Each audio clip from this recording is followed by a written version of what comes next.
mga ka-thanks by, ngayon nga pala ay pupunta tayo sa Lacaon Island Resorts sa may Cadiz City, Negros Occidental.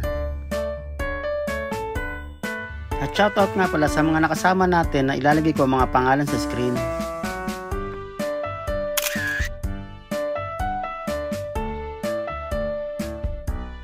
At eto na nga, bibigyan ko kayo ng trivia. Ang lungsod ay kilala para sa pista ng maskara na nangyayari sa Oktubre at tinatawag rin bilang The City of Smiles at Football City of the Philippines. Ang Bacolod ay bago lang nanguna sa survey ng Money Sense magazine bilang pinakamagandang lugar na tirahan. At nakikita nyo ba yung mga halaman na yan? Yun nga pala ang tubo dahil ang Negros ay kilala rin sa paggawa ng asukal. Day trip. Day trip. 3 p.m. last trip. Okay. Sulat mo na ba ilan? At kung makikita nyo naman sa screen, nandyan naman ang kanilang rates. So ang kinuha namin dyan ay day tour. Ang day tour nga pala namin ay 650 per head. At makikita nyo rin sa screen kung ilang oras ang biyahe from Bacolod City to Cadiz. Inabot nga pala kami dyan ng 1.5 oras dahil medyo binagala namin yung takbo dahil maulan nung araw na yan. At 11 na nga pala ng umaga nung makaalis kami dyan dahil malakas ang alon at hangin. At magmula nga pala dun sa isla, ang last trip ng bangka pabalik ay alas 3 ng hapon.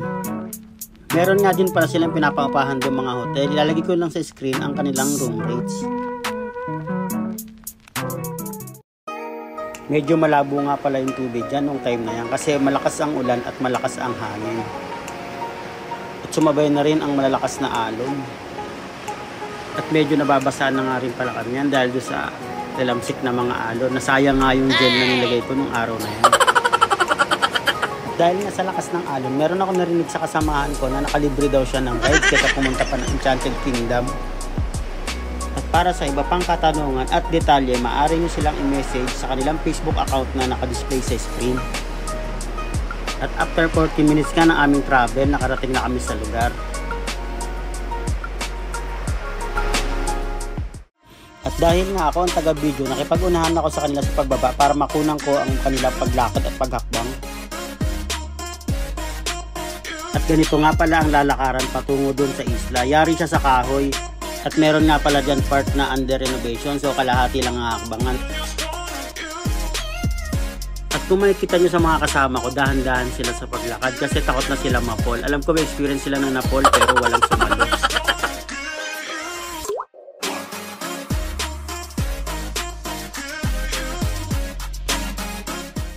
At ganito naman ang view sa isla. Masasuggest ko tong isla na to para sa mga pupunta sa Bacolod.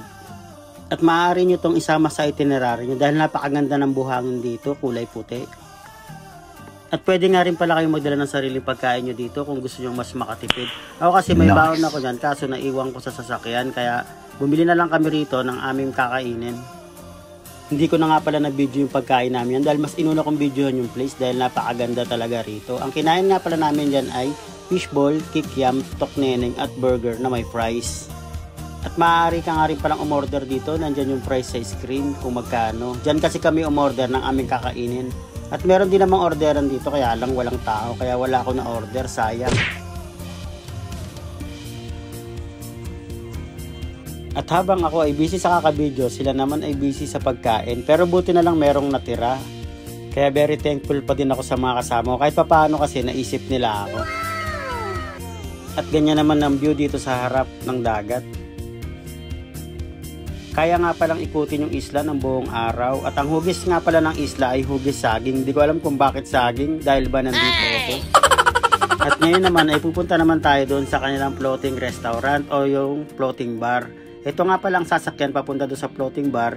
I-request mo lang siya sa may receipt para ipatawag nila yung bangka na sasakyan nyo papunta ron.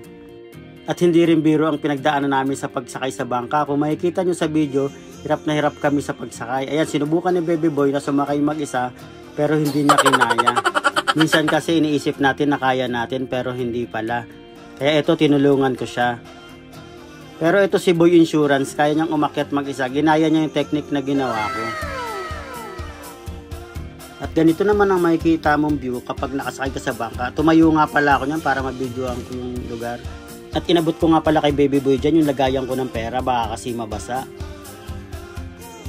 At kung makikita nyo naman yung tubig, napakalinaw talaga. Kitang kita nga dyan yung ilalim. Ayan, tinry ko rin videohan at ibaba yung phone dahil kahit malaglag ako, alam ko naman na kaya kong langoyin. At nakikita nyo ba yan na napakaraming ibon? Dati yatang tulay yan kaso inaayos ngayon para hindi na gumamit ng bangka papunta doon sa floating bar. At ganito naman ang itsura ng floating bar. Tingnan nyo, nakalutang siya. Oh. Ayan, ako na naman ang nauna para mag-videohan sila. At shoutout nga pala sa bago namin Frenny na nakilala namin. Mag-isa lang siya kasing naglalakbay kaya sinama na namin siya. At ganito naman ang itsura dito sa loob ng floating bar. Meron ding inuman, meron din ditong kainan. Dito naman sa may bandang taas, pwede ka naman dito magpa-araw. Kaso nung time na yan walang araw kaya walang tao.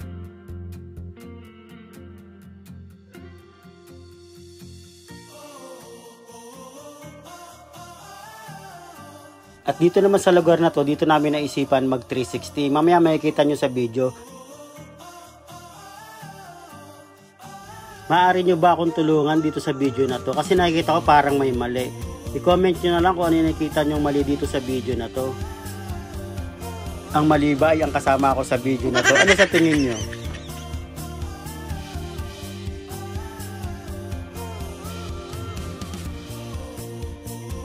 Habang ako nga ay busy sa pagbibideo, sinabihan ko na lang sila na umorder na ng aming iinumin.